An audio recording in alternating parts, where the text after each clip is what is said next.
Selamat pagi pemirsa, apa kabar Anda di pagi hari ini? Senang sekali saya Grafela Taime dapat menjumpai Anda dalam Berita Papua. Sejumlah berita menarik dan teraktual telah dirangkum tim redaksi kami. Berikut 3 berita utama hari ini.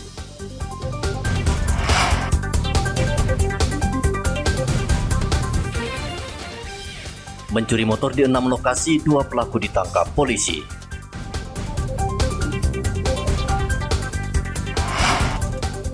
Sungai Gorage, Puncak Jaya meluap, 5 rumah hanyut dan jembatan putus.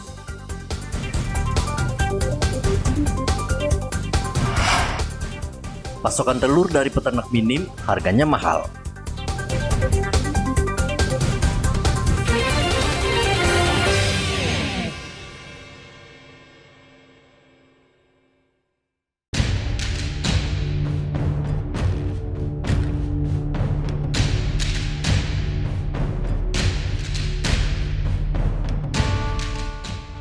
Satreskrim Polresta Manokwari menggerebek lokasi persembunyian pencuri sepeda motor yang selama ini terkenal licin dan sulit ditangkap. Kedua pelaku sempat melawan, namun aparat berhasil menangkap mereka di rumah persembunyiannya. Aparat meringkus 2 tersangka. Mereka langsung dibawa ke Mapolresta Manokwari. Kedua pelaku beraksi di 6 lokasi. Para pelaku memanfaatkan kelalaian pemilik kendaraan yang kerap tidak mengunci kendaraan saat parkir. Masalahnya itu motor-motornya ini tidak terkunci. Kemudian pada saat mereka melakukan itu didorong. Kemudian motif lain juga ini alasan ekonomi. Kemudian dari kejadian yang terjadi pada tanggal 17 dilakukan pengembangan oleh tim SUS, sehingga rekan-rekan bisa lihat di depan kita ini ada 7 unit Ranmor. Itu selain TKP-nya di Trikora Sowi tadi, ada juga di Jalan Trikora Maripi. Kemudian di Angkasa Mulyono ini berhasil oleh tim SUS itu sebanyak 2 unit. Kemudian di Jalan Bandung Burasi, kemudian Jalan Kampung Jawa, dan di Jalan Kampung Wasai.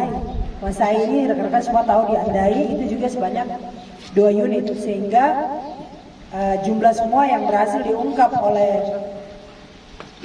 anggota kami di lapangan, dalam hal ini tim SUS, Satreskrim Polresta Manokwari, itu sebanyak 7 unit.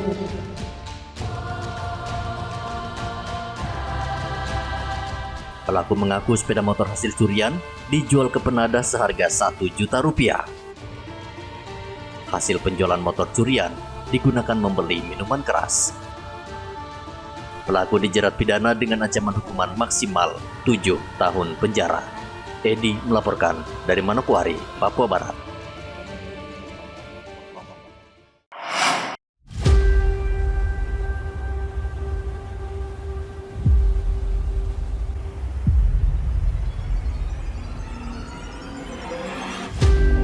Hujan deras yang mengguyur Kabupaten Puncak Jaya, Papua Tengah mengakibatkan Sungai Gorage meluap hingga menimbulkan banjir yang merendam 5 rumah dan merusak 1 jembatan di distrik Gorage. Jembatan Gorage adalah penghubung antara distrik Gorage dan distrik Tinggi Nambut yang juga merupakan jalur utama Trans Wamena Puncak Jaya. Akibat terputusnya jembatan, pendistribusian logistik pemilu tertunda karena tidak ada jalan alternatif. Pasca terjadinya banjir bandang di Kali Gorage, distrik Gorage, Kabupaten Puncak Jaya, Papua Tengah, yang mengakibatkan jembatan besi hanyut terbawa arus. Hal ini disebabkan karena tingginya curah hujan sehingga debit air sangat tinggi. Tidak ada korban jiwa akibat kejadian tersebut. Namun akses jalan satu-satunya menuju ke wilayah Tinggi Nambut hingga ke distrik Numi belum bisa dilalui oleh kendaraan maupun masyarakat yang akan melintas sungai tersebut. Kami menghimbau kepada seluruh masyarakat di sekitar yang akan menggunakan akses melintas Sungai Gurage untuk tidak melakukan aktivitas menyeberang Sungai Gurage. Hingga saat ini pemerintah Kabupaten Puncak Jaya masih berupaya mencari jalan keluar agar jembatan penghubung ini bisa segera diperbaiki dan dilalui. Karena logistik pemilu harus segera sampai di TPS sebelum pemungutan suara pada tanggal 14 Februari mendatang. Arthur melaporkan dari Puncak Jaya, Papua Tengah.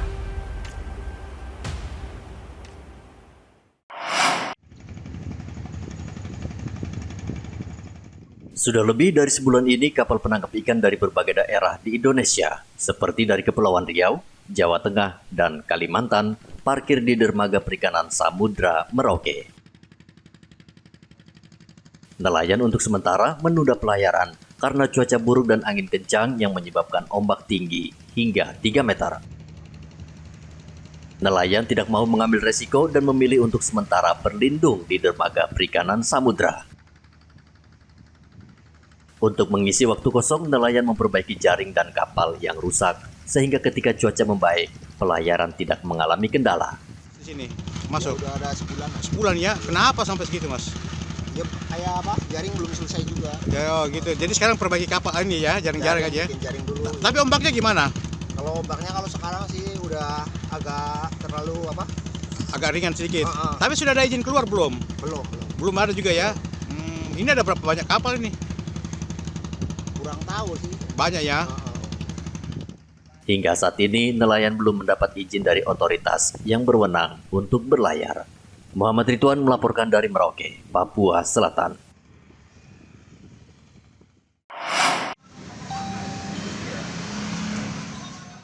Sejak Natal dan Tahun Baru, harga telur ayam di Merauke, Papua Selatan masih tergolong mahal.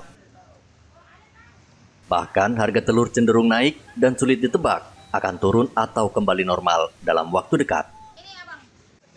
Saat ini harga telur ayam naik antara 5 hingga 10 ribu rupiah per rak. Untuk telur ukuran kecil yang biasa dijual 65 ribu rupiah, kini di pasaran naik menjadi 85 ribu rupiah per rak. Sementara telur ukuran jumbo yang biasa dijual 90 ribu rupiah, saat ini naik menjadi 100 ribu rupiah per rak. Harganya berapa ini, Pak? Harga sekarang 80 sampai 85. Kalau bahkan sampai 100 ribu juga ada. Ada. Itu kenaikannya per satu rak berapa ribu ya? Sudah naik berapa kali? Mungkin sudah naik beberapa kali. Pokoknya kalau setting itu mungkin perkiraan naiknya 5.000 sampai 10.000 per rak. Satu rak itu ya? Iya. Sampai sekarang belum turun-turun itu? Ya malah sekarang naik terus susah juga ya? dapatnya. Iya. Susah dapatnya ya? Itu kenapa sampai bisa begitu tuh? Kurang tahu sih, tapi yang saya dengar-dengar itu katanya ayamnya lagi masa transisi, ayam afkir begitu. Oh, jadi gitu. pakan juga lagi naik. Dengar-dengar sih gitu. Kenaikan harga telur sejak Desember 2023 karena pasokan telur dari peternak berkurang. Saat ini peternak ayam sedang mengalami kesulitan menanggung biaya produksi yang mahal, termasuk kenaikan harga pakan. Muhammad Ridwan melaporkan dari Merauke, Papua Selatan.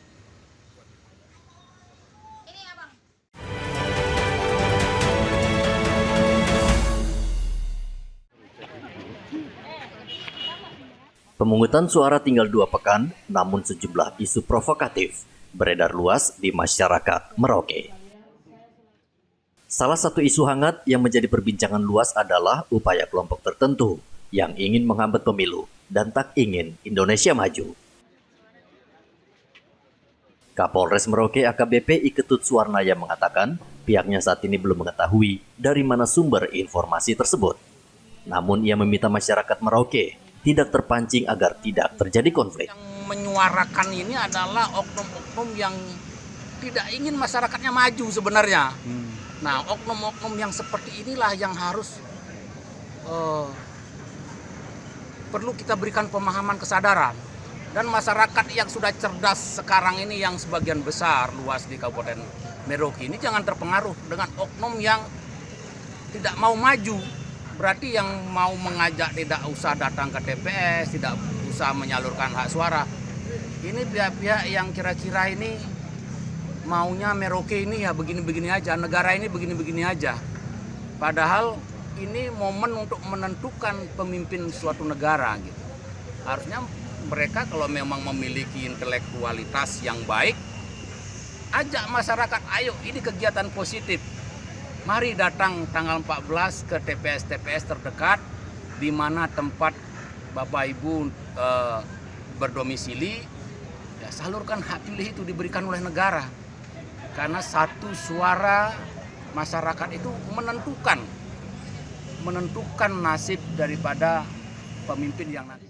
Ia meminta masyarakat justru datang ke TPS untuk mencoblos calon presiden yang akan membawa Indonesia menjadi lebih baik. Muhammad Ridwan melaporkan dari Merauke, Papua Selatan.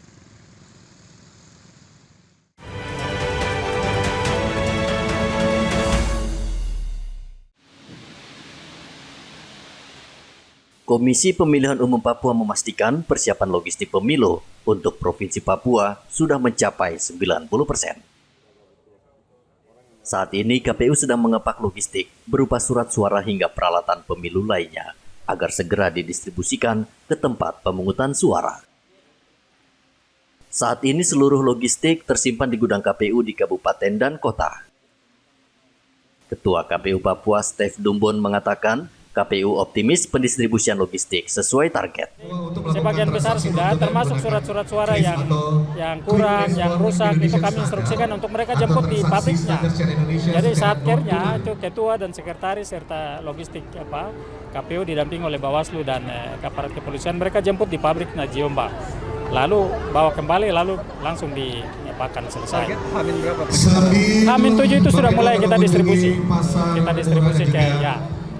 Ya kan sekarang sudah sebagian besar sudah ready. Sekarang dalam proses penyepakan surat-surat suara maupun alat kelengkapan TPS ini sudah penyepakan masuk di kota-kota untuk dikirim ke TPS. Ada 3 kabupaten yang kita mendapat perhatian khusus. Yang pertama itu Mambramo Raya.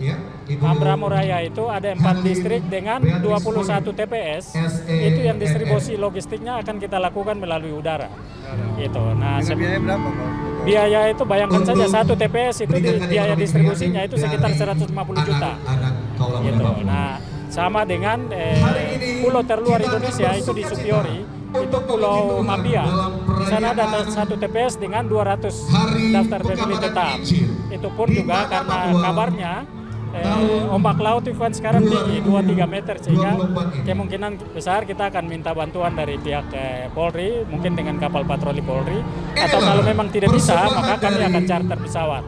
Nah, termasuk dengan distrik Kirihi di Kabupaten Waropen. Ya, itu juga distribusinya kemungkinan itu nanti lewat Nabire. KPU Papua mencatat ada 3 kabupaten dan 1 distrik yang menjadi perhatian khusus dalam pemilu tahun ini, yakni Kabupaten Mambramo Raya, Pulau Terluar Mapia di Kabupaten Supiori, dan distrik Kirihi di Kabupaten Waropen yang pendistribusian logistiknya harus menggunakan pesawat udara. Hendra melaporkan dari Kota Jayapura, Papua.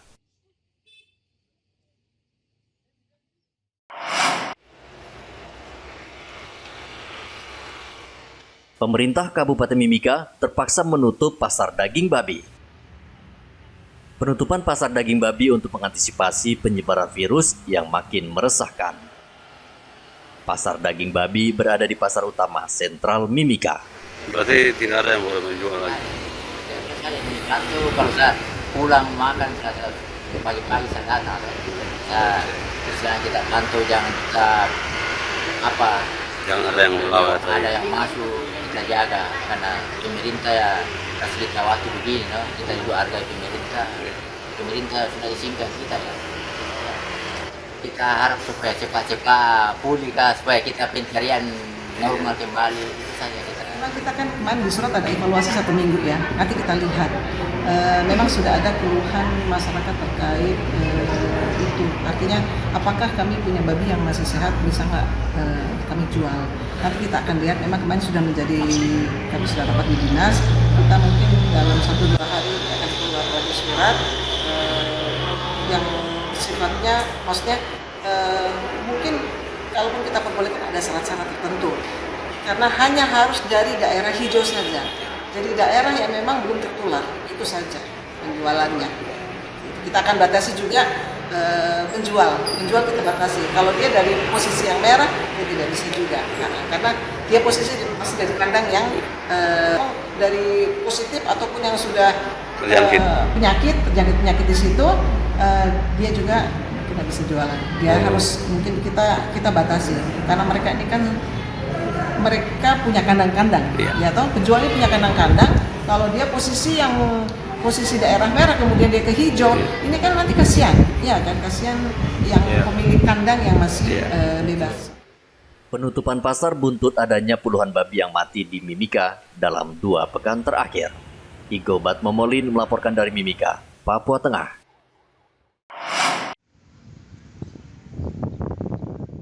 Ratusan umat Kristen di Merauke memperingati 169 tahun masuknya Injil di tanah Papua. Ibadah syukur digelar di seluruh gereja Merauke, salah satunya di Gereja Petra Injil Papua. Umat berharap pada perayaan masuknya Injil, Papua Selatan semakin damai. Bahwa di hari ini ketika masuknya Injil ke tanah Papua yang ke-169, kiranya dengan memperingati hari masuknya Injil ke tanah Papua boleh menjadi kedamaian untuk kita semua, kita saling bertoleransi, dimana kita menjelang pemilu ke depan bisa menjadi damai untuk kita semua. Salam dari kami Merauke, Isakot DK, Isakot DK, salam Isakot. Selain berharap tanah Papua dalam kedamaian, warga juga berharap agar pemilu berjalan lancar, sehingga menemukan pemimpin yang bisa bekerja untuk masyarakat. Muhammad Ridwan melaporkan dari Merauke, Papua Selatan. Pemirsa, informasi tadi sekaligus mengakhiri jumpa kita dalam Berita Papua. Saya Graciela Taime mewakili kerabat kerja yang bertugas menyampaikan terima kasih, selamat beraktivitas, sampai jumpa. Wanyambe.